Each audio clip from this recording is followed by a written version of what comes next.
Mark Levin here. After any presidential election, I take time to reevaluate my own financial investments. That's why I continue to invest in gold for help with my financial protection. When it comes to gold, I only trust Advantage Gold. They're a top gold company in America, and that's who I turn to for my own gold purchases. Call them now at 800-900-8000. That's 800-900-8000 for a free gold investment kit. And see if you qualify for up to $1,000 in free silver. That's 800-900-8000. And tell them Mark Levin sent you. Performance may vary. You should always consult your financial and tax professional. He's here. He's here. Now, broadcasting from the underground command post, deep in the bowels of a hidden bunker, somewhere under the brick and steel of a nondescript building, we've once again made contact with our leader, Mark Levin.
Mark Levin here. Our number, 877-381-3811. 877-381-3811. It's wonderful to be back. I've been itching to get back. Chomping at the bit, as they say. Hope you had a great few days out there. A couple of weeks, I guess. And we'll make sure this year's like no other. In a very good way. And I hope you had a wonderful Christmas and Hanukkah and New Year's night, New Year's Day.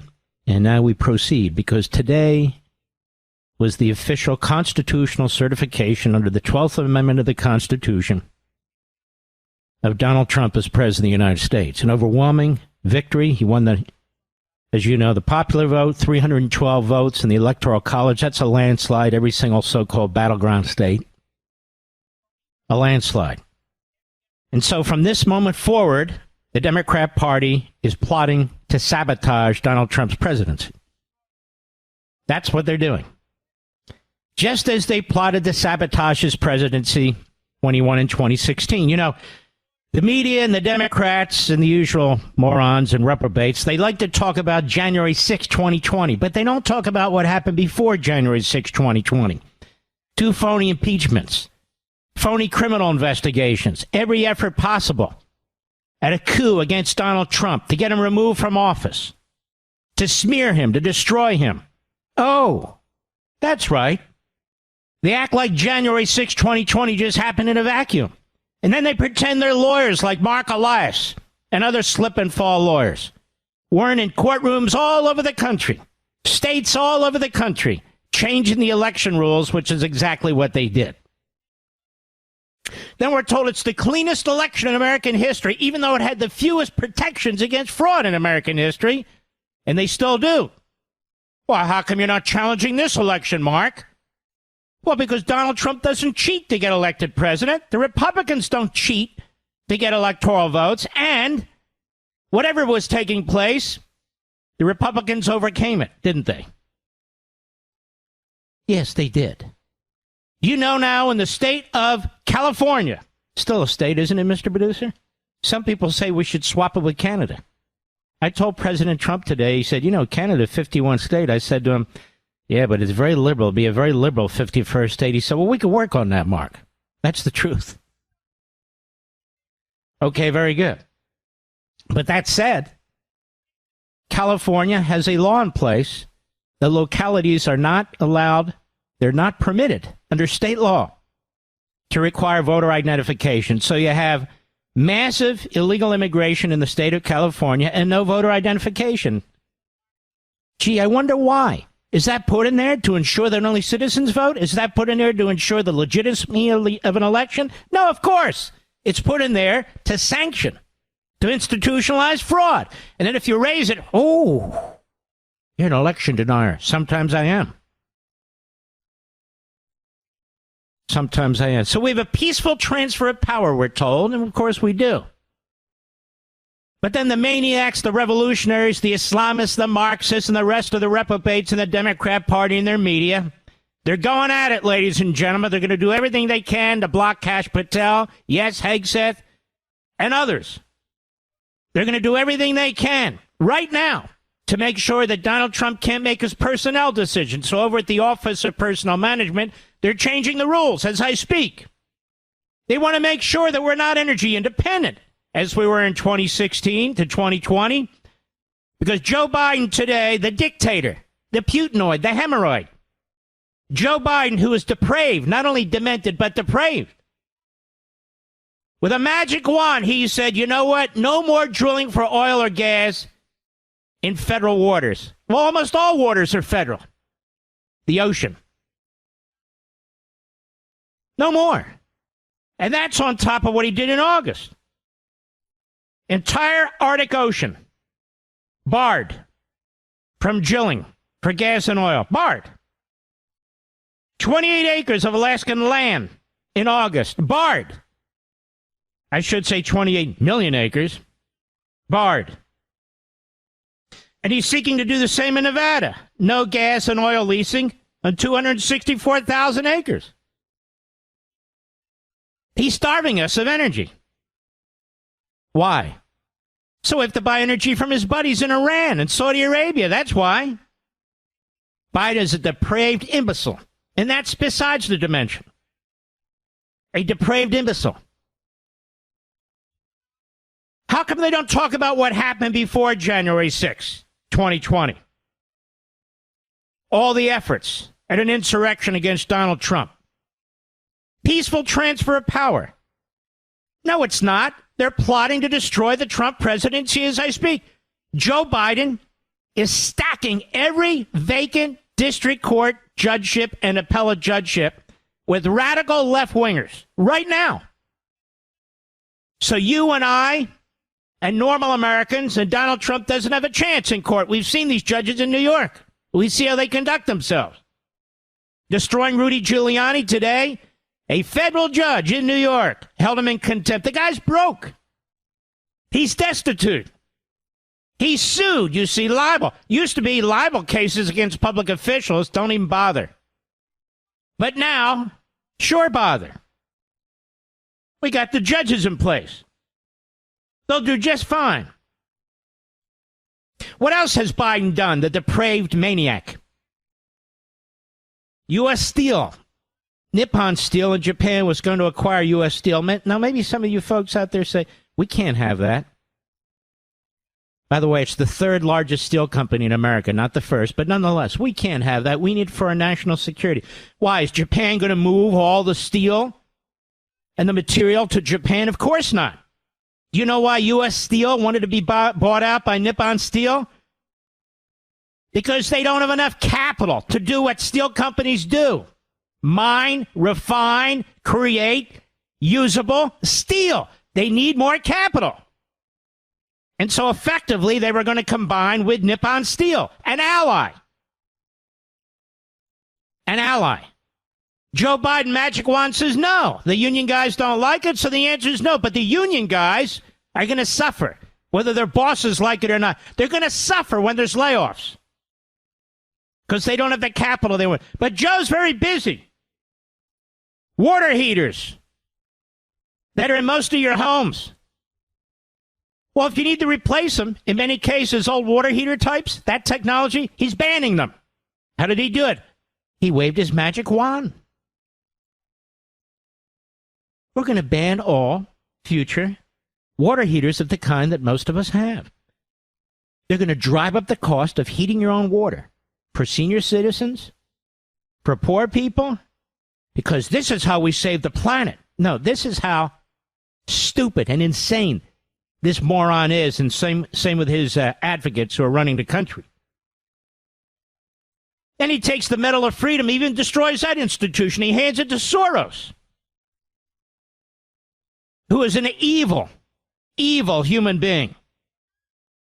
He may have been born Jewish, but he's a Jew hater. He's an Israel hater.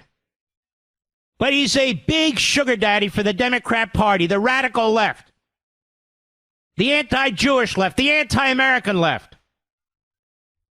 He's given to 500 organizations, thousands of grants. What else has Joe Biden done? He's commuted the sentences of murderers. Who were the worst 37 or 39 murderers in the federal prison system? What did he do? I'm going to commute their sentences. Remember the first 1,500 pardons and commutations he gave out? They were to nonviolent people. Then they're starting to, wait a minute. This woman murdered 2 of her husbands and 1 boyfriend. Oops, excuse me. But these people are in federal prison because they're murderers. One guy murdered a family. You got these guys with the raping and the murdering and so forth. He commuted their sentences, excuse me. This is what he does. This is what he's doing. This is a sick bastard. Let's just admit it. Let's just admit it. I've only just begun, of course. It's a brand new year. To me, 1 year is like the next year. You wake up every day, have some energy, go on offense, live your life, and do what you need to do. People say, what is your New Year's resolution? I say, what New Year's resolution? Every day I have a resolution. To do what's right.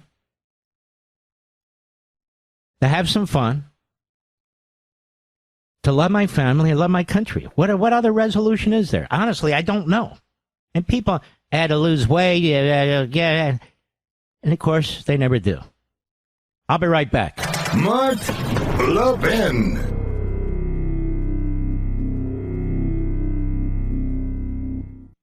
Did you see what the Federal Reserve did literally days after President Trump's victory? It's lowered interest rates by a quarter. Do you know why it did that? It's worried about the economy. It's worried about the fact that jobs aren't being created. We're seeing all kinds of shifts in our portfolios, and it's important to stay aware. That's why I'm urging everyone to diversify and consider gold as one of your financial shields. Now, gold has weathered every kind of economic downturn throughout history. I want you to call Advantage Gold. They're the best of the best, folks. I've dealt with all of them. They're the best. They're my gold company. 1-800-900-8000. Get a free gold investment kit to see how you can get started with gold. I recommend Advantage Gold to anyone who's serious about protecting their wealth, and that's you. Call 800-900-8000 for your free gold investment kit, and you can even qualify for up to $1,000 in free silver. That's 800-900-8000. Call them now. Tell them Mark Levin sent you. You'll be very happy with them. Performance may vary. You should always consult your financial and tax professional.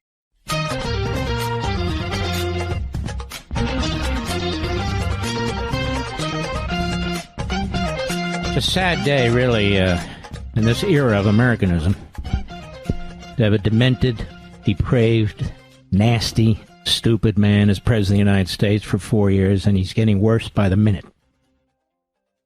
He's literally getting worse by the minute. Took care of his own business, took care of his son, who took care of his business.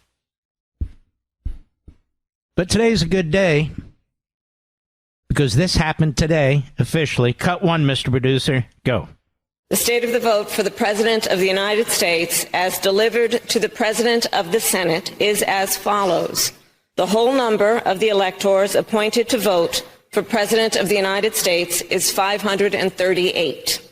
Within that whole number, the majority is 270.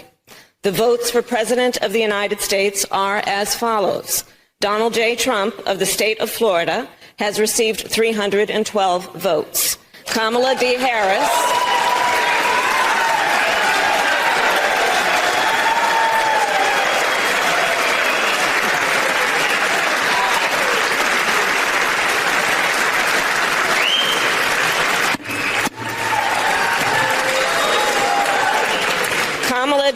Harris of the state of California has received 226 votes.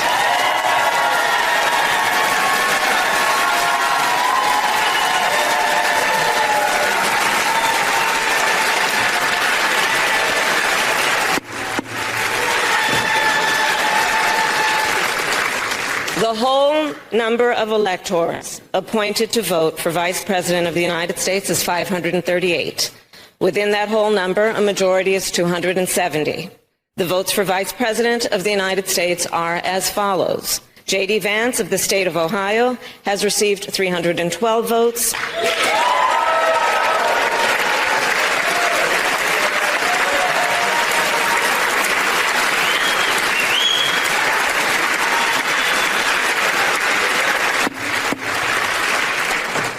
Tim Walz of the state of Minnesota has received 226 votes.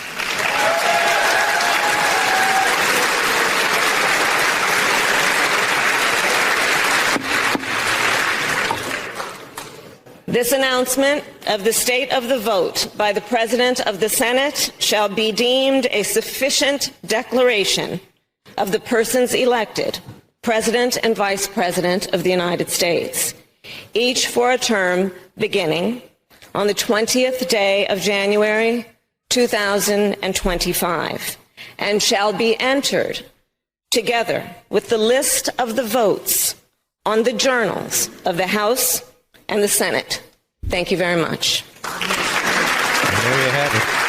Now keep in mind they want to get rid of this process in its entirety, the Electoral College, because it's harder to manipulate than the popular vote. And so they blame the framers of the Constitution as being racists who did this to preserve slavery, although nobody has any idea what the hell they're talking about. They just say that stuff. So they want to get rid of the Electoral College. So basically 11 blue states and really metropolitan areas decide the presidency. If she won, that was one of her objectives. But don't worry, we've been told over and over today that this is a peaceful transfer of power. So we got, you see, to get rid of the manner in which we transfer power, the Electoral College. And then we got to get rid of Trump. We got to kill his agenda. We got to block his nominees. We've got Mr. Depraved, demented Joe Biden in there. He's issuing executive orders and rules and dictates like he's Vladimir Putin himself. And he's doing it. From water heaters to drilling, taking good care of murders in the federal prison system. Oh, yeah, he's handing out Medal of Freedom to guys like George Soros, who funded prosecutors who wouldn't prosecute criminals. That's how much. See, he doesn't give a damn about the American people. Borders wide open. Criminals. Soros, one of their big radical nut job sugar daddies. It's all fine. Because he thinks he's building a legacy for the left. The left-wing historians, turns out almost all of them, not all, but almost all, it's what they've told him to do. And so the demented, depraved Joe Biden, he's building his legacy. Oh, he's the most progressive president in American history. Oh, my God. He stood for the little guy. Yeah. He stood for people who wanted to come into the country, had different backgrounds and so forth. He's just fantastic. That's right. He stood for people who were prosecuted. He stood for the little guy. He stands for himself. He's a grotesque farce. That's what he is. That's what he's always been. When we come back, speaking of grotesque farces, Judge Merchan. It's time to eviscerate that little bastard. I'll be right back. The markets are volatile. They're shooting up wildly only to drop without warning. The Fed just cut rates yet again, this time by a quarter point. Why? Because the Federal Reserve is not confident the economy is strong. In fact, last month only 12,000 jobs were created, all of them in the government. That's why I'm telling you again, diversification is crucially important. And diversification with gold is what I do. And the company I use, and I've used many, the best one is Advantage Gold. Call them now at 800-900-8000 for a free gold investment kit to see how gold gold can help you diversify your investments and take advantage now. Now, gold has been helping to protect and grow wealth for people for thousands of years. And in these times, it can be more crucial than ever. When it comes to gold, I trust Advantage Gold. They're one of the top gold companies in America. They're who I turn to when I purchase gold. Call them now, 800-900-8000. Call 800-900-8000 now for a free gold investment kit to see how gold can help you with your investment portfolio, a.k.a. your bank accounts, your paycheck. And when you do, you could qualify for $1,000 in free silver. That's 800-900-8000. Folks, don't wait. Call them now, 800-900-8000, and tell them Mark Levin sent you. Performance may vary. You should always consult your financial and tax professional. Saving America, one show at a time. The Mark Levin Show, 877-381-3811. Welcome back, America. So we have this state acting judge in New York, Mershon, Manhattan. He's never had it so good as a small-time nobody with a massive ego. Loves the attention, loves the power. He's power hungry. When this case was being discussed in the media, before it was even brought, this phony case against Trump, Mershon, hoping he'd get the case, no doubt, had already made up his mind. He was going to create a spectacle. He was going to try and prevent Trump from winning the Republican nomination, the general election. He would gag him because they know he likes to talk. He would force him in the courtroom for weeks at a time. They didn't even have a law to hang their hat on. They had to basically create one that had already died, a misdemeanor, a state reporting misdemeanor, which they magically turned into 34 felonies by using federal campaign law, which was not violated, which they have no jurisdiction over, without mentioning federal campaign finance law. Told the jury, look, you can decide which of 3 underlying crimes you want to pick from. We've never seen this in American history. This stuff was rejected over 1,000 years ago. Well, maybe not over 1,000, but about, with the Magna Carta. But we've regressed in Democrat courtroom circles, have we not? The judge orchestrated the entire trial. He prevented Bradley Smith, an expert on federal campaign law, from testifying about federal campaign law. He berated, undermined, narrowed what defense witnesses could say. Conversely, prosecution witnesses like Cohen and others, they could talk all they want about things they know nothing of. Salaciousness was constant in the courtroom. That's not probative, that's prejudicial. Cohen's opinion, or the opinion of the former owner of the National Enquirer on whether federal campaign law is violated, that's not probative, it's prejudicial. Didn't matter, and it goes on and on and on. Judge knew it. The judge orchestrated the whole thing. So, you might recall the U.S. Attorney's Office for the Southern District of New York, no friend of Donald Trump's, decided not to take the case.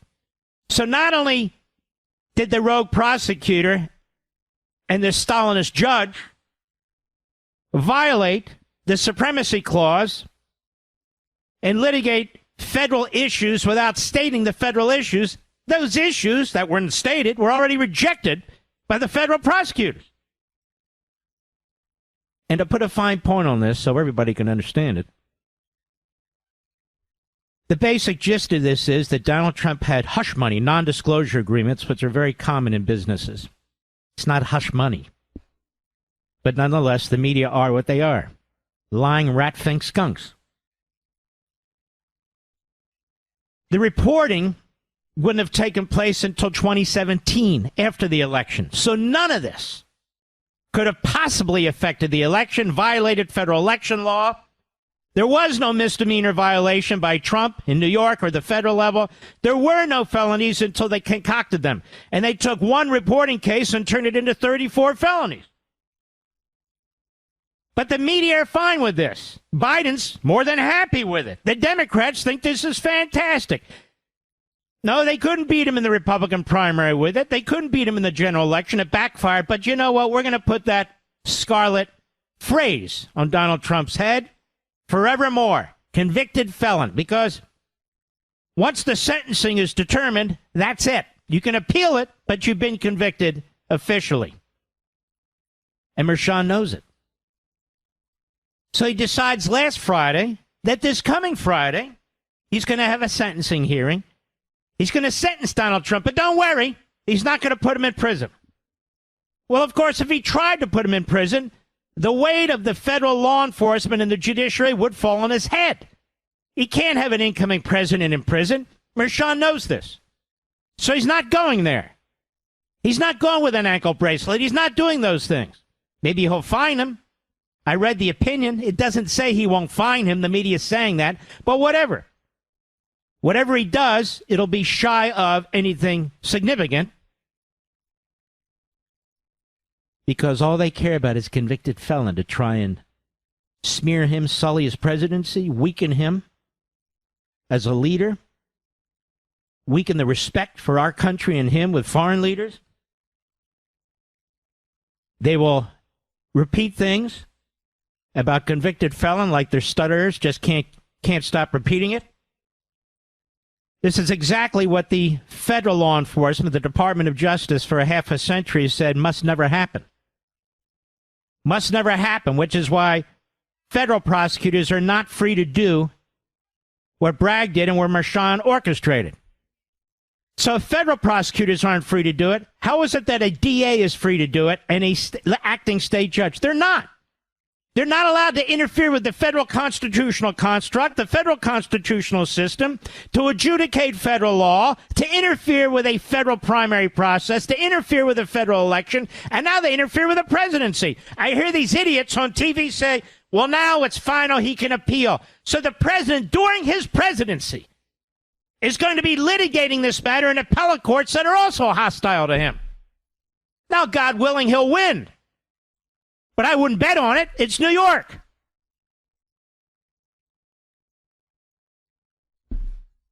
And I will repeat what I've said for months. Why did anybody think that the very man who orchestrated this, a corrupt, conflicted Democrat hack with an IQ of peanut butter, in a black robe, an acting state judge, what a proper name, acting. Like he's a state judge. Just because he puts on a black robe and has a gavel, likes to fine Donald Trump, issue orders out of his backside, doesn't mean he gets respect. Let me tell you what I've said a long time ago when I wrote Men in Black. If judges don't respect the law, why should we respect the judges who don't respect the law? Well, I don't. And I won't. So about an hour ago, he ruled in the latest Trump lawyer filings. He basically dismissed them. He said, no, we're moving ahead with the 10th. Of course, he's orchestrated this. Why would the very corrupt judge, conflicted judge, who orchestrated this in the most horrendous trial I've ever seen, ever, suddenly say, you know what, I was wrong? Mr. Producer, that ever make sense to you? You know what? I'm going to dismiss the case because I was wrong. You know what? I'm going to dismiss the case because of the immunity issue with the Supreme Court. He rolled right through the Supreme Court immunity decision. He wouldn't even put a brake. He wouldn't even tap the brakes on his case when the court was considering immunity. I've never thought that's the strongest point, by the way. It is a point worth arguing. The supremacy clause is the strongest point. They have no jurisdiction. Did somebody nominate him? Was he confirmed by the Senate to be a federal judge? Did I miss this? So it's a logical matter, ladies and gentlemen. You're a lawyer. Do you keep bringing appeals to the guy that orchestrated this? Do you, Mr. Producer? You can, but you're not going to win.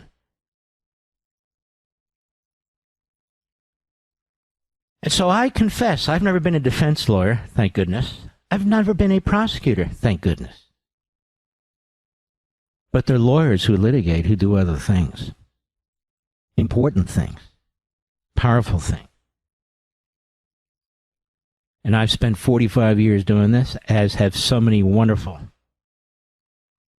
wonderful colleagues of mine at Landmark Legal Foundation and other foundations, which, by the way, I officially retired. I'm now the chairman emeritus, Mr. Producer, after all these decades. Got to make room for the next crowd. You just do. That's a good thing. So we've litigated against the Department of Justice. We've litigated against the CIA. We've litigated against the IRS. We've litigated against the Treasury Department. We've litigated against so many departments of government and units of government, I can't even keep them straight. We're the ones that filed the petition in Judge Wright's court in Arkansas to have Bill Clinton held in contempt. Oh, you can't do that. Well, we did it. Well, you don't have standing. We didn't need standing. We filed something else.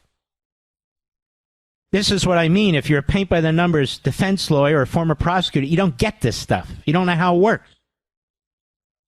Or you view it as just too weird. No, this is how you win. The whole issue of school choice, we and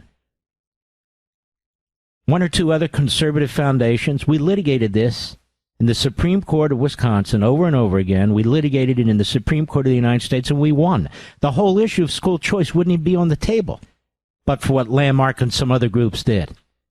Thinking outside the box, litigating, being aggressive, being persistent, not willing to accept defeat.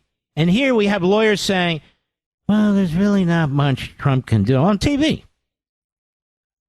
Unfortunately, there's not much he can do. And Mershon has lit a match to the jurisdictional issues, to the supremacy clause. He's lit a match to our electoral system. He's interfered in our constitutional process like no judge ever before him. He's a rogue judge. And we just wring our hands and say, well, there's really nothing we can do. Because they're stuck in the New York gulag? There's really nothing we can do? I've talked about common law writs, and to keep it non-legal, to keep it simple, all that means in fancy language is a court can look for a device if the device is provided to the court by a lawyer to take up a case, even if there isn't a statutory pathway to taking up the case, or even if there's not typically a judicial process for taking up the case. Really, I would call it a case in equity. In other words, a court says, wait a minute, this is a problem. We need to look at this. But they can't reach in and take it. Somebody has to bring it to them. Now, do they normally do that? Vast majority of times, no. But this has never been done before. What's taking place has never been done before. And you take it to the Supreme Court, takes 4 justices to vote to take up a case, and if they vote not to take it up, you're no worse off than before. Well, you'll have a PR problem, the argument goes. Now the Supreme Court said no. Let me tell you something. If the justices on the Supreme Court say no, this is going to follow them for the rest of their tenure on the court, and the court is not going to be able to duck this because there's, give or take, 15,000 DA offices. And there's now a precedent in place that a local DA in one community, in one state, has the power to influence a federal election or to try to influence a federal election to affect every other community, 49 other states, the federal system, where there now is apparently no difference between federal and state. It's an absolute abomination, a violation of the 5th Amendment, the 6th Amendment, the 8th Amendment, the 14th Amendment, the Supremacy Clause. If there ever was a case the court should take up, it's this one. But the longer they wait and the more they litigate and the more they're bogged down in the New York gulag, the less likely the court's going to take it. I'm blue in the face. I don't know how many more times I can say it. Apparently it doesn't matter. I'm glad they're throwing things at this court. They are seeking an emergency appeal with the New York courts. But I suspect the New York courts aren't that interested in an emergency appeal. Ask Rudy Giuliani about his experience with a federal judge in Manhattan who's destroying him. Just held him in contempt today. Man is broke.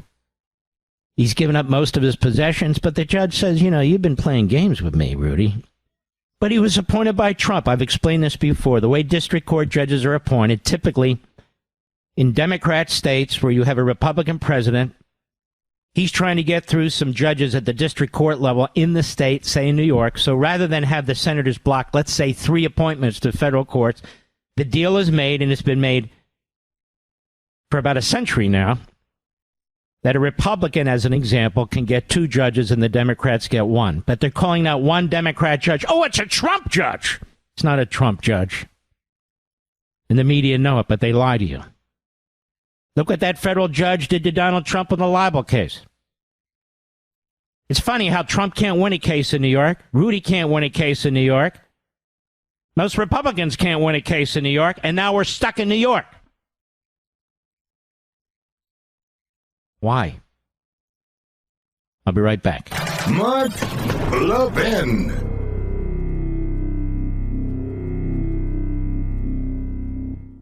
Did you see what the Federal Reserve did literally days after President Trump's victory? It's lowered interest rates by a quarter. Do you know why it did that? It's worried about the economy. It's worried about the fact that jobs aren't being created. We're seeing all kinds of shifts in our portfolios, and it's important to stay aware. That's why I'm urging everyone to diversify and consider gold as one of your financial shields. Now, gold has weathered every kind of economic downturn throughout history. I want you to call Advantage Gold. They're the best of the best, folks. I've dealt with all of them. They're the best. They're my gold company. 1-800-900-8000. Get a free gold investment kit to see how you can get started with gold. I recommend Advantage Gold to anyone who's serious about protecting their wealth, and that's you. Call 800-900-8000 for your free gold investment kit, and you can even qualify for up to $1,000 in free silver. That's 800-900-8000. Call them now. Tell them Mark Levin sent you. You'll be very happy with them. Performance may vary. You should always consult your financial and tax professional.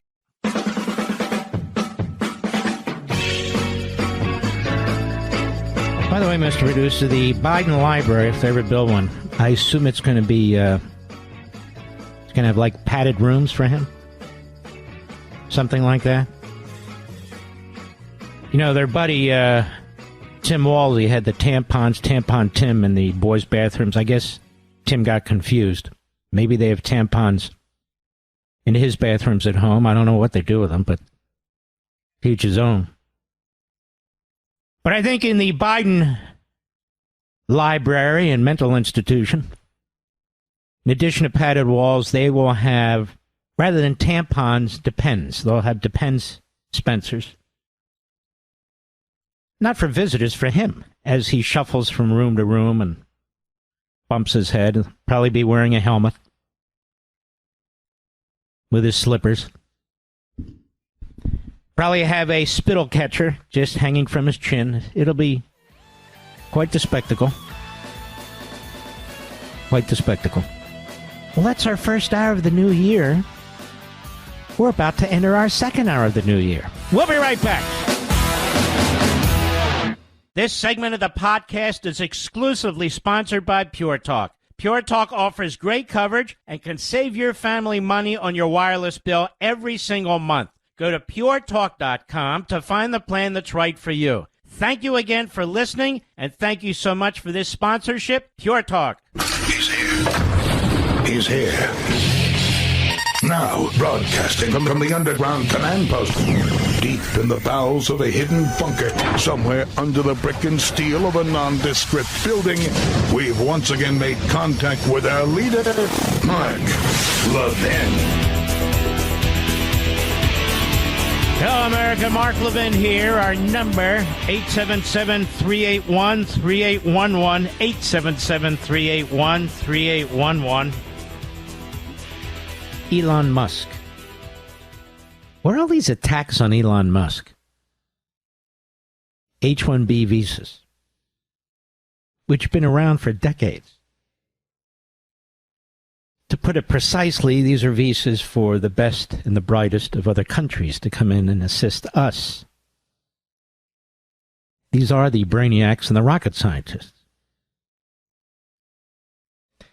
So the argument goes, well, we have a lot of brainiacs and rocket scientists in America who can't find jobs. I find this amazing. I really do. What we don't want coming into the country, obviously, are terrorists, criminals, gang members, drug cartel members, that kind of riffraff. And we don't want people coming into the country who immediately seek or receive welfare benefits, who don't have any skills whatsoever, and who will have allegiance to the country. But who do we want coming into the country? It seems to me if the best and the brightest of other countries can be brought into the United States, we ought to bring them into the United States. I've read that, well, really, we have people who do have these skills who can't find jobs. Well, we need to work on that. We need to grow our economy. But I tire of people who speak out of not both sides of their mouth, but their ass too. How many times have you heard conservatives, even people coming on my show who I've had to admonish, Mr. Producer, who talk about big pharma, big agriculture, big this and big that? You know, ladies and gentlemen, we wouldn't have electricity but for big electricity. We wouldn't have automobiles but for a big automobile. We wouldn't have steel but for big steel. You're talking about industries that had to be developed with an enormous investment in capital, which means concentration of capital. Even today, a concentration of capital. Everything big isn't bad. Everything small isn't good. Period. You know what it takes to drill for oil and gasoline? You know what it takes to frack? You know what it takes to refine? Enormous amounts of capital and risk. And risk. You know what it takes to develop a drug? Oh, I know the propaganda out there. I know I'm swimming against the tide here, but I don't care. The average drug that reaches the market takes 20 years. The vast majority of investment and research and lab work that goes into creating a drug goes nowhere. Zero. It's a black hole. And then they have to go to the FDA, and then this, and then that, and so forth and so on. You need a concentration of capital to do that. It's the way it is. And by the way, that is the market system. But there's huge swaths of our economy where you don't need such massive concentrations of capital. And that's good too. But the robber barons, the monopolists, aren't found in the private sector. They're found in the government. There's not a company in this country that has the power to write a law that can put you in prison, that can fine you, that can penalize you. None. Imagine having the ability to concentrate economic power and lawmaking power in the hands of one entity. That's your federal government. Pick your biggest companies, ExxonMobil. That's not ExxonMobil. ExxonMobil is regulated to the hilt. The banking system is regulated to the hilt. The insurance system is regulated to the hilt. Let's not just pretend, they're big this one and big that one. And who takes most of your money? Big government. Who threatens most of your liberty? Big government. Who's responsible for securing the border but won't? Big government. And I could go on and on and on. Not some company. And by the way, I'm no special pleader for these corporatists. I can't stand them. It's not my point. It's not my point. So in U.S. Steel, the third largest steel manufacturer in our country, says we need capital. We don't have enough capital to do what we're supposed to do what we're in business to do, and yes, to pay our employees. And Nippon Steel in Japan says, okay, we'll help. Why isn't that a good thing? They're not the enemy. They're not communist China. They're not North Korea. They're not Iran, who we're giving hundreds of billions of dollars. No. The company's not moving offshore. It would be an impossibility to move mining, refining, production offshore. So rather than you and me, Mr. and Mrs. America, the taxpayers subsidizing U.S. steel, should there be a problem, Nippon says, we'll help. What's wrong with that? No, we can't do that, say the union bosses, who screw their own members. And they do this all the time, like that Teamsters hack, like that moron, who suddenly we're all supposed to love. I don't love him at all. The nitwit. I love the members of the Teamster Union, but I don't like any of these Teamsters. AFL-CIO, teachers, boss, any of these union bosses, I can't stand them. I can't stand them. Even in the sporting world, I can't stand them. They don't really represent their members. They're the biggest demagogues that exist. All right, that for another day. So why are we attacking Elon Musk? He helped President Trump win the presidency. Before that, he took over Twitter, which was the enemy of the people. He exposed what Twitter's doing, what they had been doing to influence the election and our culture. He's turned it inside out for the better. He's shown that we can actually have a private sector space business, outer space business, that is now going to come to the rescue, we hope, of two astronauts who've been stuck in space thanks to Boeing and NASA. When it came to the horrendous floods as a result of the hurricanes a few months back, especially the people of North Carolina and Georgia, parts of Florida, we saw those pictures. They're seared in our minds. Who helped come to the rescue? He wasn't the only one. But in terms of communication, it was Elon Musk. It was his invention. Why are we attacking him? MAGA's against him. MAGA's not against him. MAGA's not a couple of lunkheads with big mouths. Who voted for them? Did you? I didn't.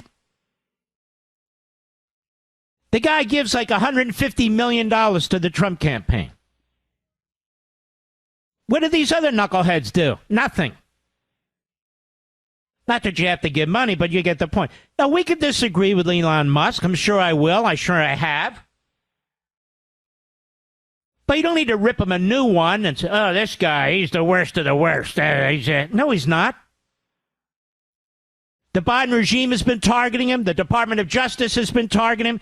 When he was a liberal Democrat, nobody targeted him. If we want more of these extraordinarily wealthy, inventive, creative men and women to join our ranks, we ought not be trying to destroy them. And when I say we, I don't mean you and me, because we're not. A couple of these people are, and the media, notice, exploit this. All of a sudden, mediocrite, the stillborn baby of Dan Abrams, with a bunch of morons, all they do is basically take information created by other people, put stupid headlines on them, attack Trump, attack Fox. Gee, that's new. They've got a new buddy, Steve Bannon. I've never seen him so much on this site. I don't even go to that site. People send it to me. I go, look at this site, and then what the hell am I doing? By the way, I happen to like Steve Bannon. I think he went through hell, and I think he fought the system and did a very courageous thing. So this is not about like or dislike. It's not about any of that stuff. But I don't get it. I'm glad Elon Musk is with us and not against us.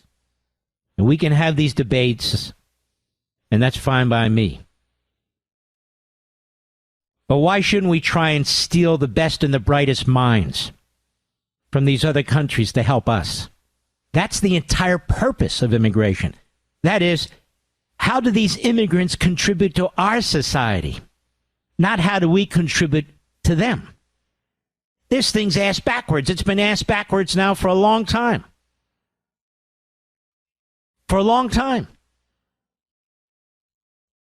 Now, that doesn't mean you have an endless number of H-1B or these types of individuals coming into the country. No, there needs to be limits on all of it. On all of it. But why would you eliminate it? Eliminate it? That seems pretty damn stupid to me. Eliminate it? No, I don't think so. Ever hear of Tesla? He was a Romanian who came to the United States. The electrical system that we benefit from today, he invented it. Even though we had brilliant men. We had Edison, who went in the wrong direction. He didn't know at the time, but he did. Then he figured it out. So what should we say? We have Thomas Edison? Tesla shouldn't be here? How stupid is this? Doesn't make any sense. Our entire space program, the Saturn V that got us to the moon before the Russians, and the technology that went into that to get satellites up into outer space and so forth and so on. The biggest brainiac who led the effort to do it at the Redstone Arsenal in Huntsville, Alabama, was a man we captured from the Nazi Germans who had invented the V2s. And if they invented the V2s 6 months earlier, we could have lost World War II. We sent our troops in there, the Russians, and we were trying to get our hands on the smartest engineers that we possibly could, and the physicists and everything else. Von Braun. We got him and his team. Should we not have gotten him? Was that a mistake? You know, he worked for the Nazis. He wasn't part of that Holocaust crowd, if you understand what I mean. He wasn't one of them. But he invented so much of the rocket systems that we use today, including in our defense system. And he was so important to what we did. Werner von Braun led the development of the Saturn V, helped NASA land men on the moon, really helped our whole aerospace system take off. The whole booster rocket development, and again, our nuclear systems and all the rest. Much of that came from him. He's a German. Now, don't get me wrong. We Americans, we invent most of the things the world uses. That's not my point. But how stupid is it to say that when we have an opportunity and have the best and the brightest from some other country to help us, that we should slam the door shut? Why in the hell would we do that? What if they invent medicines to destroy all kinds of cancer? You never know. You just never know. Again, doesn't mean your borders are open. We're talking about legal immigration here. H-1B visas, that's a legal immigration process. That should be the last thing that's cut. That should be the last thing that's blocked.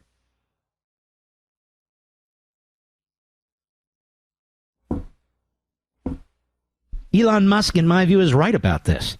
Not because of the reasons Ramaswamy said, or other people have said that we're stupid, our culture is this. That has nothing to do with it in my mind. Zero. It's clearly not true. We have Marxist, Islamist infiltrators into the culture of our country, into our institutions, into our businesses, and you name it. Democrat Party, government. They don't represent the vast majority of the American people, as this election demonstrated. The American know-how is like no other know-how on the face of the earth. So to put down Americans in order to build up the H-1B visa, that's your mistake. That's the mistake. We should have both, and we have had both for decades. For many decades, and it's worked very well. The problem is we need to grow our economy, we need to grow our development areas, our inventiveness. And hopefully that's what this election is about, significantly in part.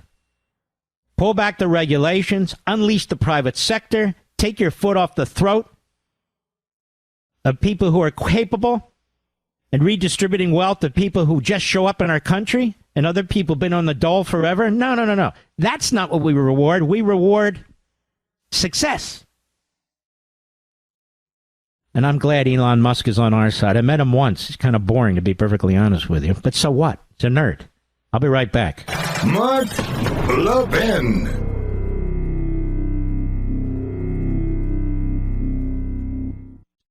You voted big government out and efficient government in. Well, now it's time to trim the fat from big wireless. If you're still on the other big name providers, I have one question. Why? Pure Talk, my cell phone company, gives you the exact same service on the exact same towers with better customer service because they're based right here in the United States, all for half the cost. That's right. There's simply no need to spend $85 or $100 per person on your wireless bill, not when you could get unlimited talk, text, and 15 gigs of data with mobile hotspot, just $35 a month. My friends, the average family of four could save about $1,000 a year with Pure Talk while enjoying one of America's most dependable 5G networks. So cut the fat out of your wireless bill. Switch to Pure Talk by going to puretalk.com/Levin. Again, puretalk.com/Levin, and you'll save an additional 50% off your first month with Pure Talk, America's wireless company.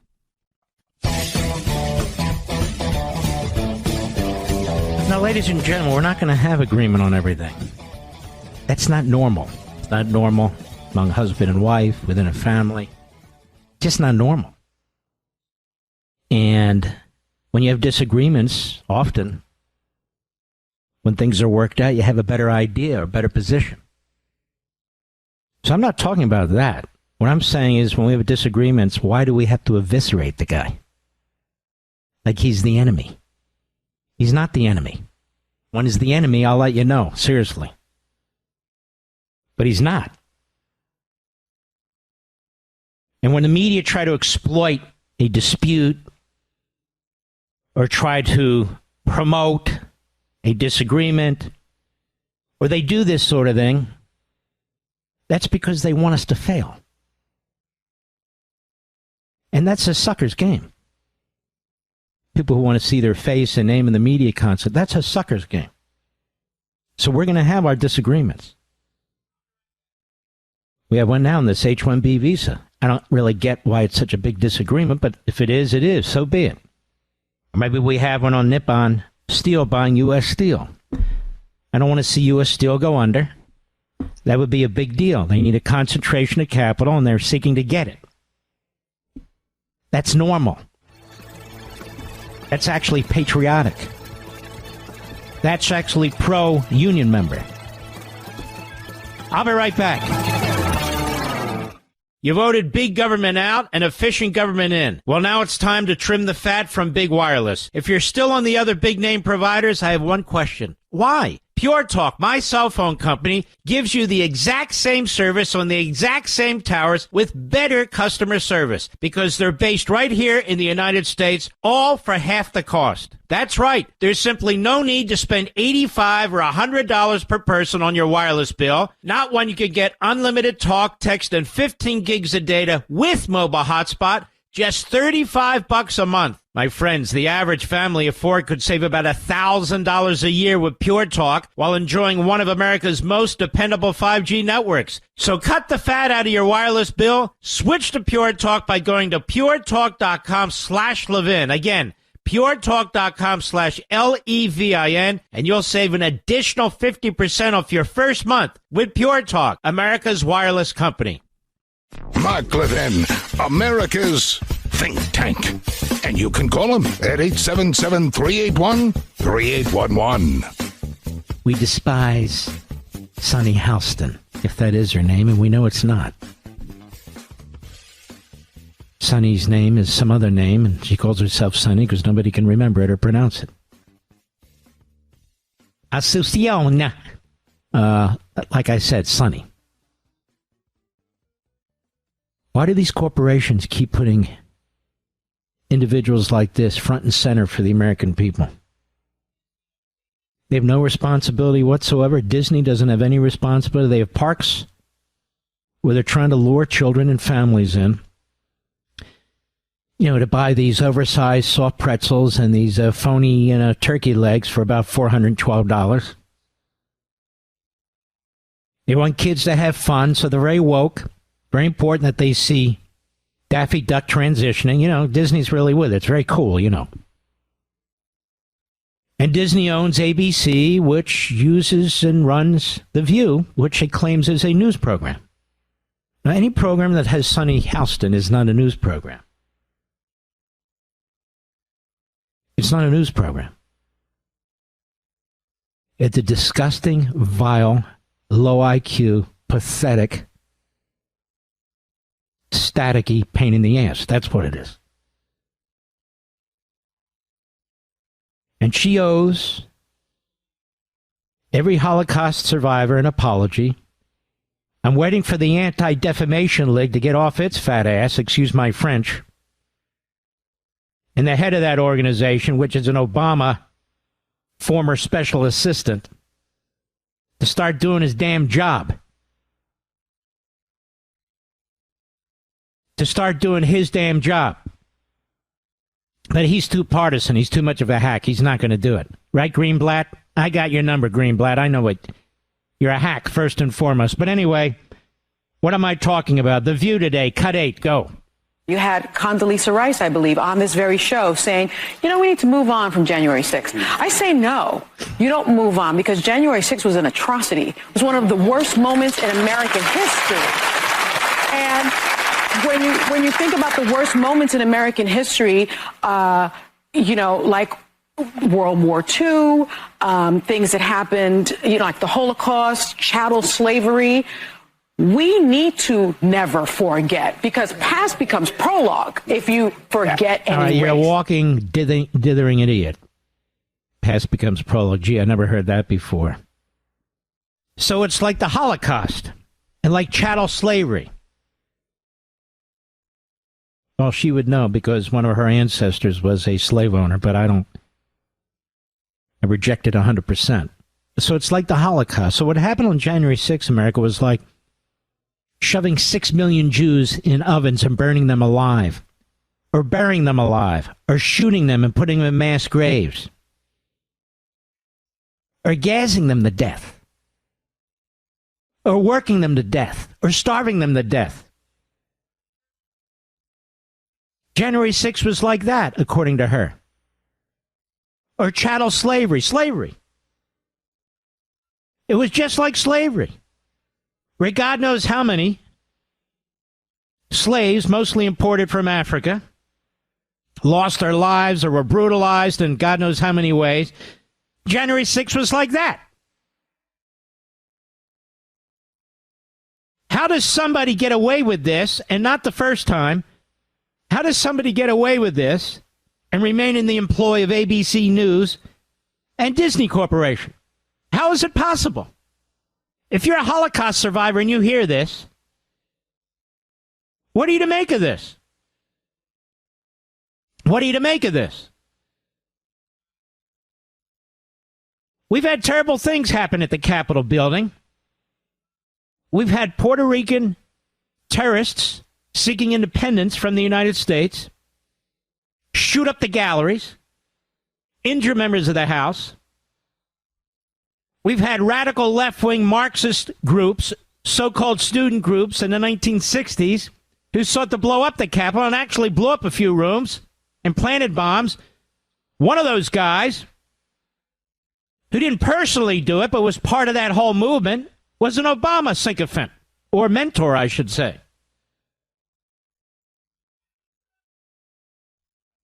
That seems pretty bad to me.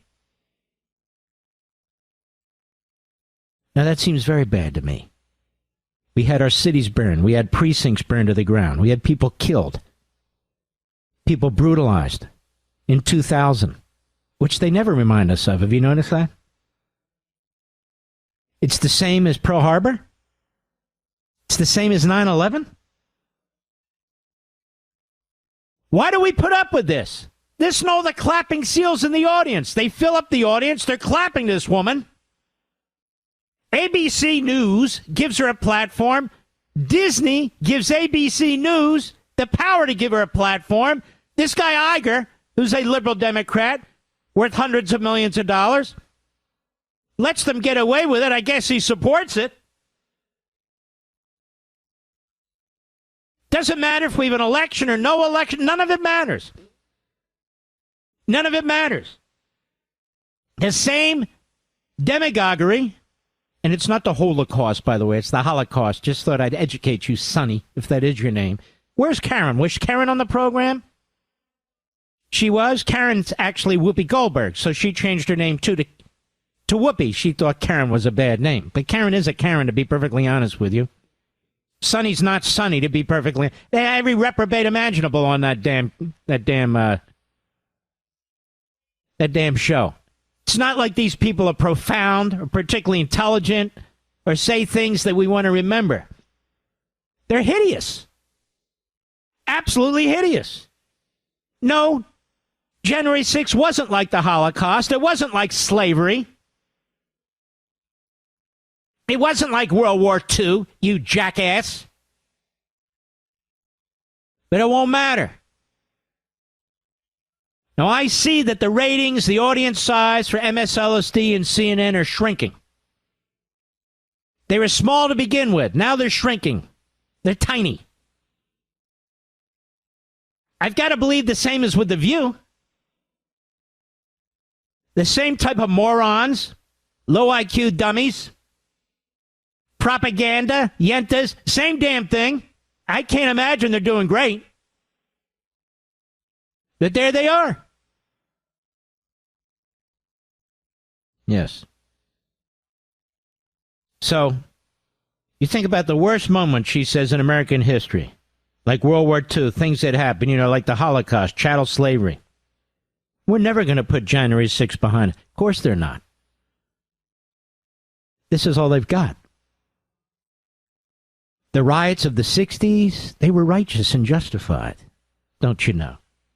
The attacks on the Capitol buildings in the 50s and the 60s, those were righteous. They were justified. Obama's friendship with members of the Weather Underground, with Khalidi and Hamas supporters, oh, no, that's good. That's okay. The marching in the streets of the pro-Hezbollah, pro-Hamas, pro-Islamic Jihad, pro-October 7 mass murders. No, this is worse, January 6th. Don't you understand? This is the worst. No, it's not, but they want it to be. They want it to be. It wasn't an insurrection. They keep calling it an insurrection. Nobody's been charged with an insurrection. Why? Because it wasn't an insurrection. This wasn't an armed movement intended to overthrow the government. Try as they might, everything they threw at Donald Trump, there wasn't a syllable that they could find in which he ordered anything of the sort. Quite the contrary. And then they destroyed massive amounts of data and evidence and testimony to cover their asses, for which Liz Cheney and the other big dummy, that chairman of the committee, got a special presidential award from Joe Biden, who's done the same thing. Stealing classified information, destroying info. He figured, hey, I'll give them awards for doing what I did. But until people like Sonny Houston are removed from the public square, and I mean this isn't about free speech. Any idiot can speak. It's not about free speech. Until they are removed from the public square by the corporations that hire them and put them there, the country will always be at knife's edge. That is, people will always be at each other's throats, because this is what Sonny Houston promotes. This is how she gets paid for, and she's not alone. We've got platform after platform where this is happening. And every now and then when one of these guys pulls back, like Bezos with the Washington Post, he's cleaning the place out, people are quitting on their own and so forth. He wants to change that newspaper. That's my understanding. We'll see. They come under attack. The guy with the LA Times, they come under attack. It's time for these media organizations to clean up their act. We don't mind reporters who are going to report things we don't necessarily like. But we're sick and tired of the Jake Tappers. We're sick and tired of the Acostas. We're sick and tired of the lowlives and the lightweights and the racists and the bigots. We're sick and tired of them. Which is why the American people generally hate the media. I'll be right back. Mark Levin.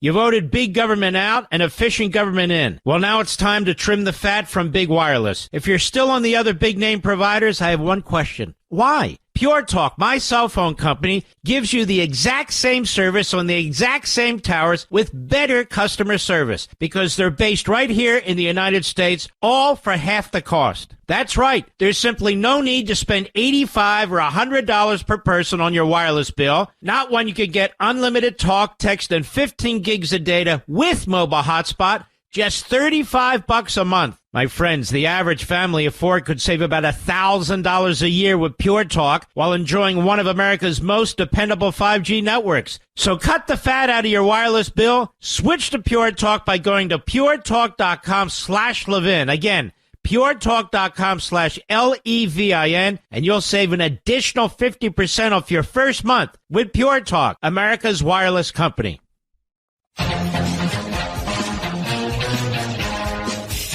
So I'm in Florida, which is propitious. It wasn't to escape the snow or anything. I just hadn't been here for a while. Couldn't travel. I'm looking around the country. I mean, you've got temperatures in the teens, in the 20s. You've got massive snow going on, people freezing. I'm watching people shoveling, going, my God, I'm glad I'm not caught up in that. I'm so sick of it. Why do people live in these places? I don't mean places that are hit unusually hard. I mean places that are hit all the time. Like I'm thinking Buffalo and Syracuse, and places like, hey, I got nothing against either of them. That's not my point. To me, it's almost inhumane the way the temperature is and so forth. But anyway,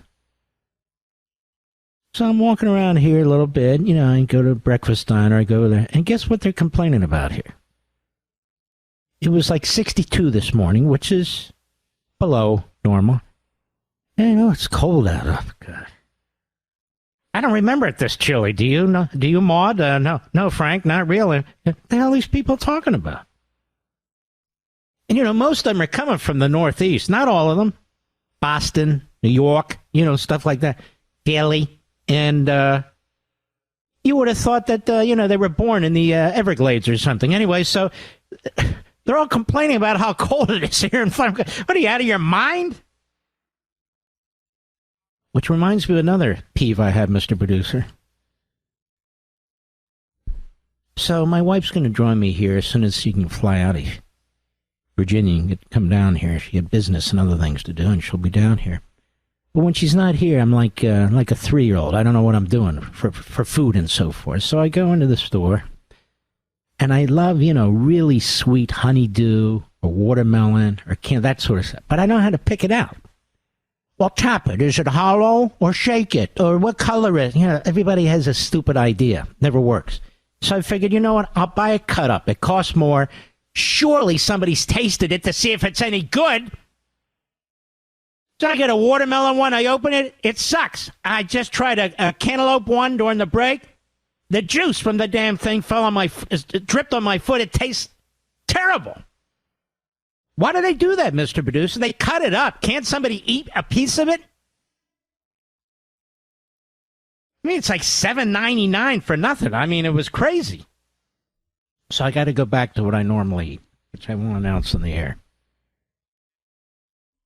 So I get grapes. Grapes are good. I eat grapes. Then I buy the cans, with the pears in them and the peaches. I like it because the sauce, the syrup's very sugary. It tastes great. You never go wrong with that. And I just said it to the whole world, so my wife's going to hear me. But anyway, I do what I can. I'll be right back.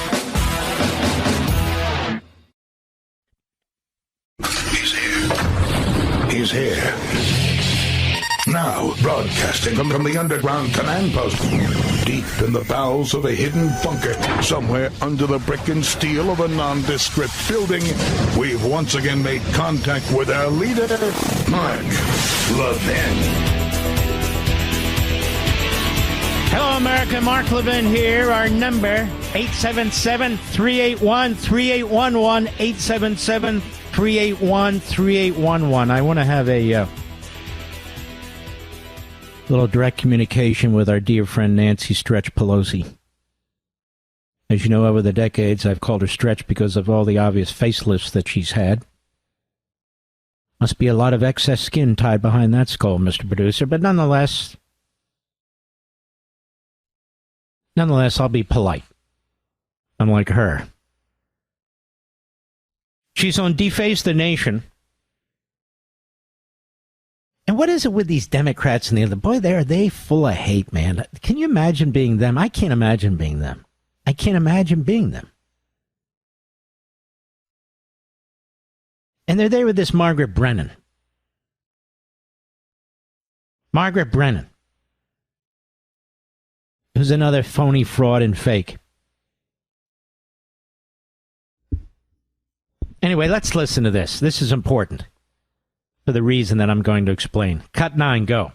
So when you hear about pardons, do you think the nonviolent attackers deserve to be pardoned? The nonviolent, I think that's a violent attacker with the intention. The violence itself. Yeah. The violent language, you think? The violent language, yes, the intention. And, of course, the intention to attack the Vice President of the United States. So everybody that day was intending to attack the Vice President of the United States. Why didn't you do something about it? Why didn't you do something about it? The committee that's investigated the committee has said you didn't do a damn thing. As a matter of fact, you did the opposite. And then you admitted you blew it to your own daughter during a documentary. There you are on video. Oh, beautiful, every inch of you. That's right. That's right, you said it. You condemned yourself, you moron. She did nothing. But the overwhelming majority of the people were not violent. Most of them didn't even breach the building. Some of them were waved in. So all of them, according to her, are violent. See? This is how fascism works. She's very good at it. Go ahead. It didn't end that day. As you know, he called out to these people to continue their violence. Who called out to continue their violence? President Trump called out to these people to continue their violence? No, he didn't. No, he didn't. Go ahead. Being a victim of all of that. She said, my husband being a victim of all that. Go ahead. He still has injuries from that attack. So let me just say something about this. What happened to her husband was horrific. The guy who did this was certifiable. It had absolutely nothing to do with Donald Trump. There's something truly sick about Nancy Pelosi. She orchestrated the whole January 6th committee. She covered up what her role in not doing what she was supposed to do, the firing of the head of the police there, the appointment of the members. They destroyed all this evidence and information that obviously didn't provide them with the scenarios that they wanted to create. She's a cover-up artist for herself. But here's something more important that I want to say. She brought it up. She blames Trump. That's contemptible. It's actually unconscionable. It's grotesque. We all know what happened. We all know who did it. But I've had this question in the back of my mind. And since she brought up the subject of her husband, I'm going to express it. When you're in your mid-80s, that's what she is, and her husband's in his mid-80s. And he was almost murdered in their home in San Francisco. And those head injuries don't go away. You even see with football players wearing helmets how horrendously they're hit. They have all these protocols in place and so forth, and you feel bad. This guy was hit on the head with a hammer, Mr. Producer. Can you imagine that? And he's an old man. Why aren't you with your husband?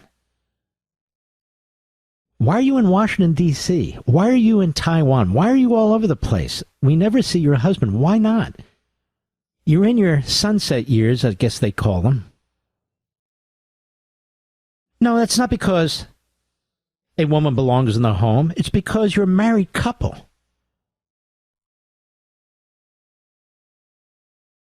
You have a love and an obligation to each other. You're not the speaker anymore. Why don't you let it go? Why can't you let it go? Instead, you're on TV on Sunday? You're doing the same things you were doing 20, 30 years ago when you're in the House of Representatives? I mean, my take on this, your husband was almost murdered. Why are you still hanging around Washington, D.C. and going on a junket or doing these things and these other things? Not only that, she hurt herself. She fell in Taiwan. Horrific. I believe she broke her hip, as I recall. That's very, very painful. And she's elderly, which makes it even more painful and more difficult to heal. You know, it's like this Dianne Feinstein, God rest her soul. She stayed in the Senate, even though she lost her wits, even though she couldn't speak, even though she couldn't walk, and they're wheeling her around, they're telling her how to cast her vote. What's that all about? Reminds me of Thad Cochran, the Republican from Mississippi. Mitch McConnell insisted on his reelection. He was reelected. Everybody knows he didn't have the mental capacity to be a senator, but there he is. And Mitch McConnell himself, what the hell's going on there? Again, these aren't put downs. These are observations. You got to be deaf, dumb, and blind not to see it. What is it about these people that are so power hungry, they're so addicted to this, that even when your husband's almost killed, or even when you've lost your ability to go to the bathroom by yourself, or even when you shuffle to the point where you're a danger to yourself, like McConnell or Buck, what is it with these people that they just don't hang it up? And she blames Donald Trump for the attack on her husband? He continued their violence. I'm quoting, my husband being a victim of all that. Your husband wasn't a victim of Donald Trump. You're the first one to even raise that. This is what I mean. It's kind of sick. It's a mental illness that she would bring up Donald Trump in the context of what happened to her husband. Why don't you go home and be with your husband? You don't know how much time you two have together. You said he's still feeling the effects of it. Of course he is. Anybody hit in the head forcefully with a hammer is going to feel the effects, let alone an old man.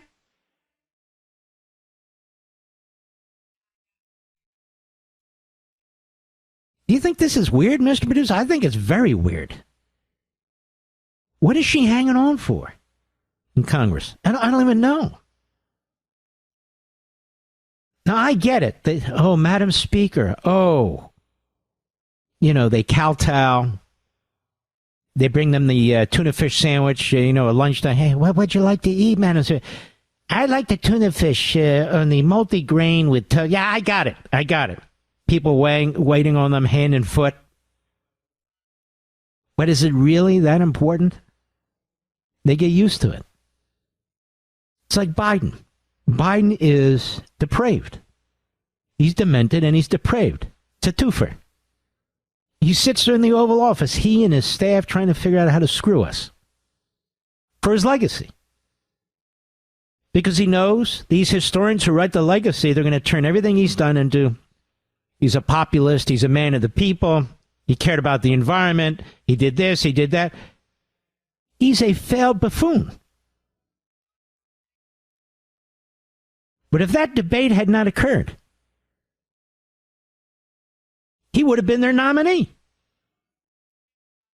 He would have been their nominee. I'm not saying he would have won. I'm saying he would have been their nominee. The media would have covered for him. Schumer, another psychotic liar.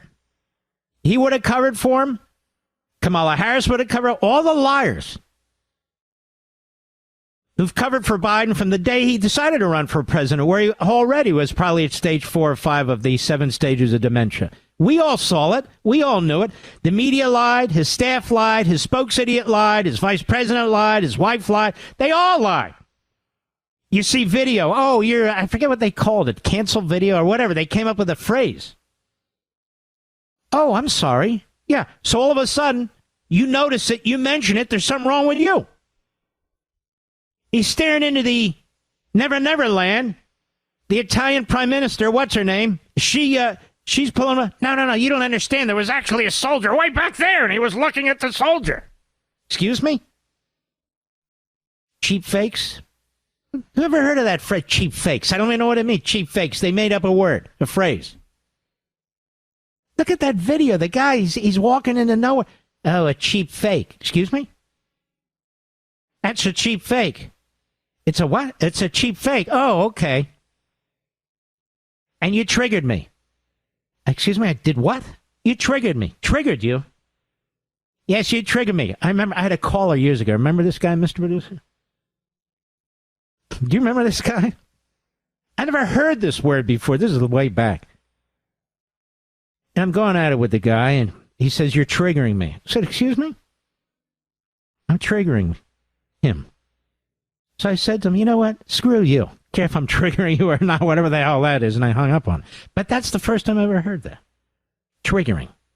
You know, Trigger. I remember the Lone Ranger. There was Trigger, the dog, the horse for the Native American, may I say? Yes.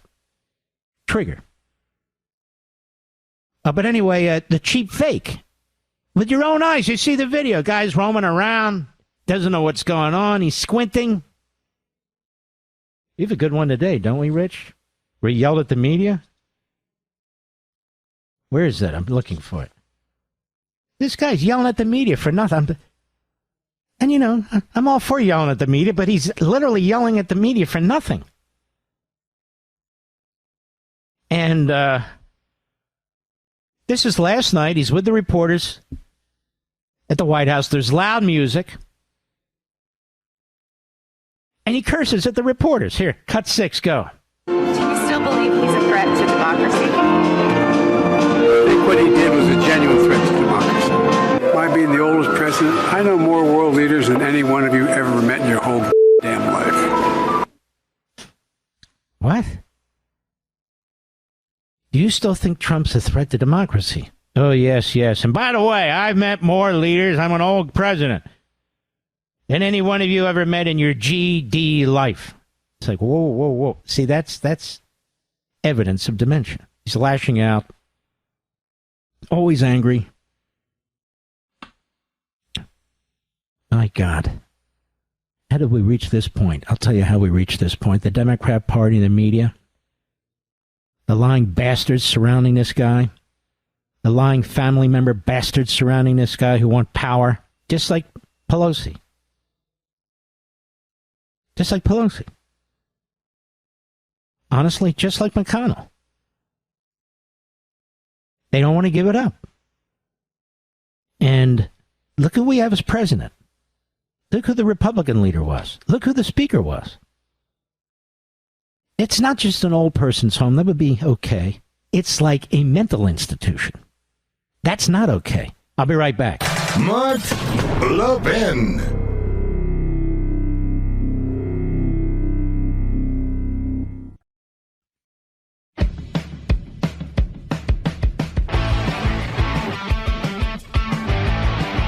While you were enjoying your holiday, Sarah Arnold over at Town Hall, the FBI seizes over 150 pipe bombs in shocking Virginia raid. This is the biggest finding of these kind of armaments in somebody's home ever.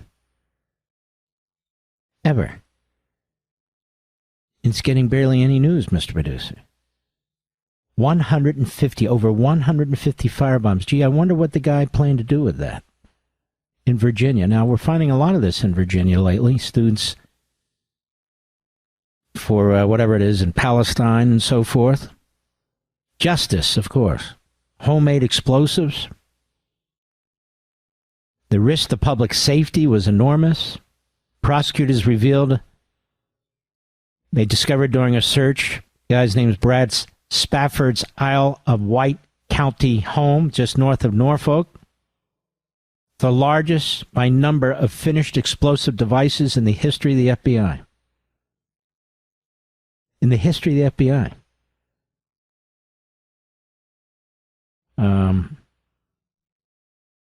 He faces numerous charges. The investigation of him began in 2023. I'm just reading through it. After an informant told authorities he was stockpiling weapons and ammunition. He injured himself while doing so at some point. He was declined home detention while prosecutors were presenting additional arguments. Now we have that. We have a storehouse of weapons near George Mason University. Students for Justice in Palestine leadership. God knows what's going on throughout this country. Seriously. God knows what's going on. It's got to be going on everywhere. And it's getting harder and harder to root out. I mean, at this point, you're trying to find a needle in a haystack. That's why securing the border is important. That's why preventing Marxist Islamists from getting tenured positions at a university is important. That's why deporting individuals who are either linked to terrorist organizations, promoting terrorism, or advocating for it need to have their asses kicked out of the country if they're on student visas. There's a lot of things that can be done. All this funding that's coming in from overseas. And frankly, remember, a few months back, I did a story on wealthy Democrat dark money coming into these organizations. And one of the people who funds these types of organizations, maybe not in particular, is Soros. And of course, he just got the Medal of Freedom from Mr. No Brains. Medal of Freedom. So, of course, he's now destroying his Biden what it means to get a Medal of Freedom. This guy can't go fast enough. We have 2 weeks left. It feels like 2 years to me. And it's only going to get worse. What's he going to do tomorrow? He's definitely going to do something. He's not done. Remember all the talk about preemptive pardons? I smell preemptive pardons coming at some point here. So you have this judge in New York, this pathetic, phony judge, Marchand, who's trying to destroy Trump's presidency. You've got a destroyed presidency with a mental midget who's trying to destroy the country on the way out the door. Yeah, we got to keep an eye on this. I'll be right back.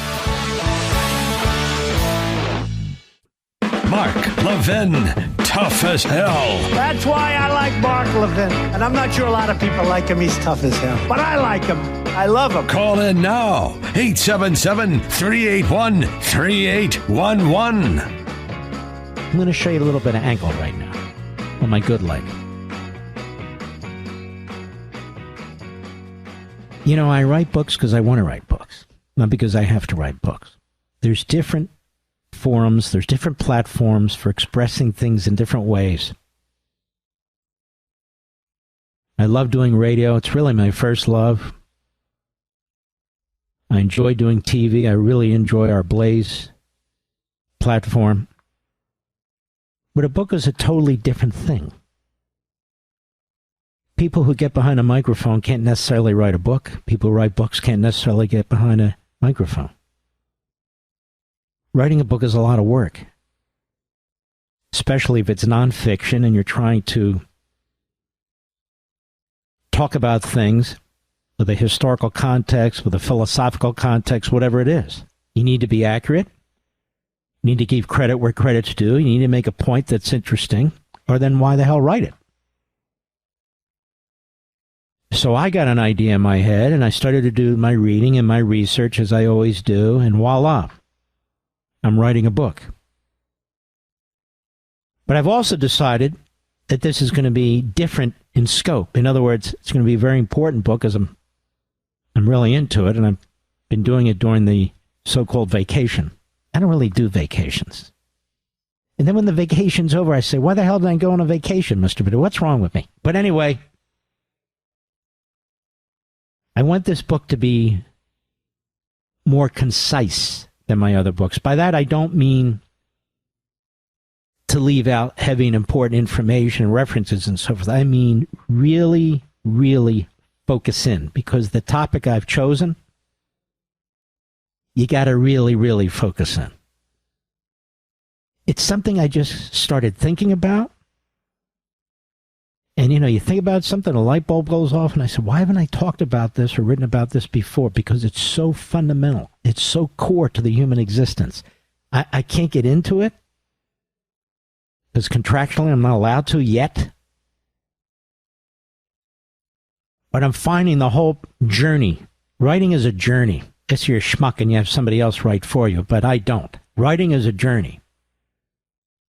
And you can't be sure exactly where it's going to take you. When I wrote the Liberty Amendments, I was opposed to the Convention of States. And as I started reading and writing, I said, why am I opposed to this? I actually support it. And so I switched my viewpoints and I made my case. Because I think the case is overwhelming. In this instance, that's not what happened. In this instance, I started thinking about, you got these great philosophers. Doesn't mean they're good. They could be very evil, but they're great in the sense that they're very smart. They think things through, like Marx and Engels. Even more Engels than Marx, but it doesn't matter. They come up with this theory. They come up with these arguments, and their theory and their arguments have cost the lives of 100 million people. Most philosophers, though, are unknown. Probably the greatest of all the philosophers, probably Aristotle. He's not unknown, but people don't know much about what he wrote, except nerds like me who read it. Or Cicero. People know he was a Roman senator, but he was a hell of a lot more than that. But the point is this. As I read these people, as I think about them, none of them and me, we're not reinventing the wheel. Somebody had some kind of influence somewhere down the line. And that's why, by the way, everything seems to start with the Torah, then the Bible generally, Judeo-Christian values and principles, grows from there. The Greeks, too, very, very early on, and others. And all these concepts and all these thoughts that our country's built on and these other countries are built on. Marx had the view that really everything circled around materialism. Who gets, who doesn't get, how to distribute it, and so forth and so on. Others have had different philosophical beliefs. Rousseau was much more flat-out egalitarianism. So was Marx, but in a different way. And I don't want to bore the hell out of you. I'm just explaining they all had sort of their little niches. Well, I got to thinking about something, not that it hasn't been invented, but not in a way that I wanted to write and talk about it. And it affects your life today. It affects the politics today. It affects everything today. It's just a very different twist. Not because I'm looking for a twist or a niche, but because that's what's in my mind. So I've probably already bored you to stiff, but I've been playing with this and working with this, and that's what I'm doing now.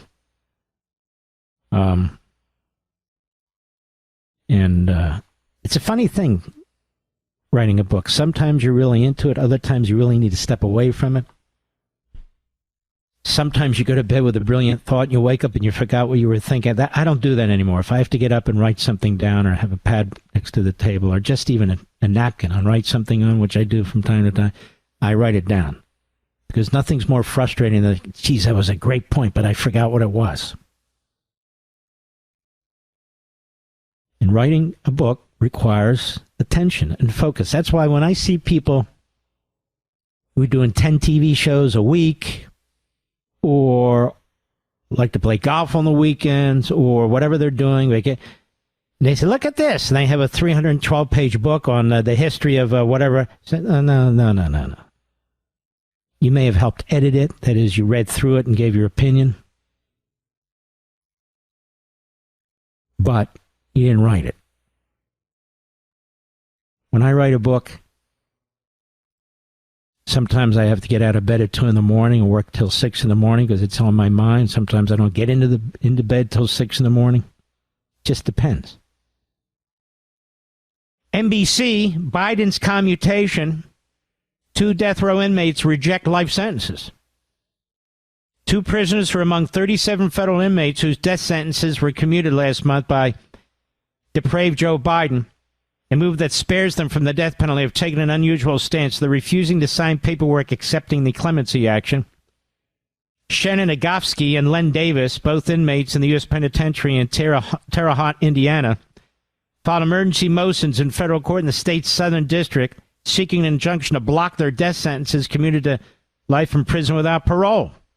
The men believe that having their sentences commuted will put them at a legal disadvantage as they seek to appeal their cases based on claims of innocence. They're saying, look, we don't want this. We're innocent. We want to get the hell out of here. Wow. Courts look at death penalty appeals very closely in a legal process known as heightened scrutiny, in which courts should examine death penalty cases for errors because of life and death consequences. The process doesn't necessarily lead to a greater likelihood of success, but Agofsky suggested he doesn't want to lose the additional scrutiny. To commute his sentence now while the defendant is active in litigation in court is to strip him of the protection of heightened scrutiny.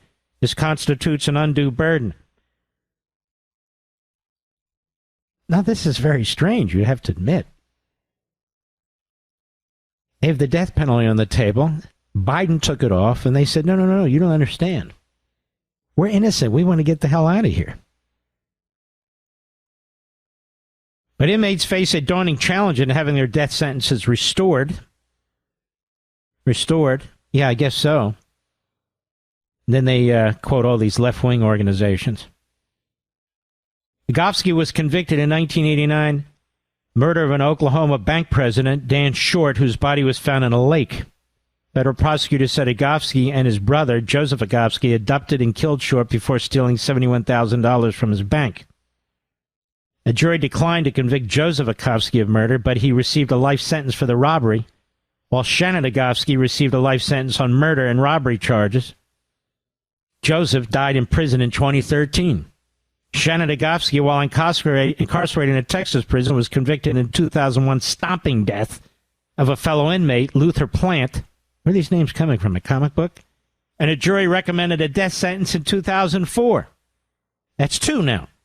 In his filing seeking an injunction for Biden's commutation, Agofsky, 53, said he's disputing how he was charged with murder in the stomping death, and that he is also trying to establish his innocence in the original case for which he was incarcerated.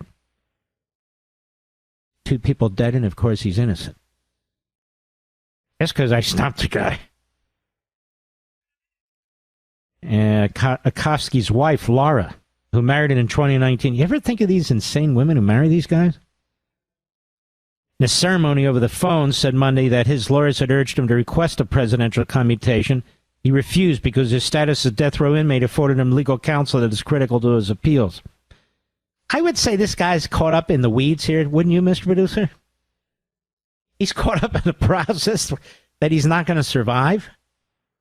But I'm innocent. I didn't kill both those people. I just stomped the crap out of the other one, and the other one I just threw in a lake. What the hell? You're going to commute my sentence? I'll never get out of here. Brilliant. I'll be right back. Mark Levin.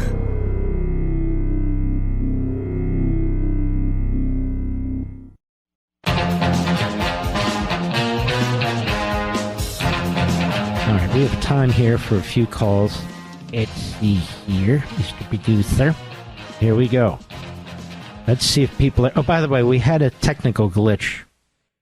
That's what we call screw-ups, right, Mr. Producer? He pressed a button on the computer, and the computer froze. That's why there was a long delay. We had some problems with our phones earlier.